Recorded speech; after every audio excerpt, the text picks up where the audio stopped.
Quartz అక్రమాల కేసులో చట్టం తన పని తాను చేసుకుపోతుందన్నారు ఏపీ మంత్రి ఆనం రామనారాయణ రెడ్డి. చట్టం ముందు మాజీ మంత్రులు, మాజీ ఎమ్మెల్యేలు అనే తేడా ఉండదని, తప్పు చేసిన వారిపై ఖచ్చితంగా చర్యలు తీసుకుంటామని అన్నారు.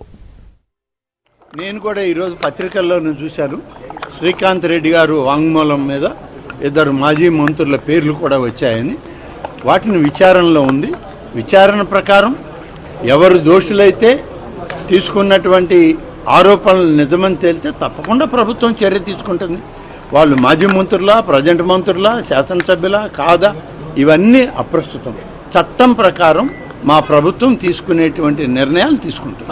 ఇంతవరకు ఎవరు ప్రశ్నించలేదు. సంవత్సరంగా మమ్మల్ని ఎవరు ప్రశ్నించలేదు. ప్రశ్నించే ప్రయత్నం కూడా చేసే అవకాశాలు లేవు వాళ్ళకి. ఎందుకంటే ఇది సుపరిపాలన జరుగుతున్నటువంటి ప్రభుత్వం. ఇది సుపరిపాలనని మొదటి సంవత్సరం పూర్తి చేసుకొని తొలిగడుగు కార్యక్రమంలో ప్రజల సమక్షానికి పోతున్నటువంటి ప్రభుత్వం.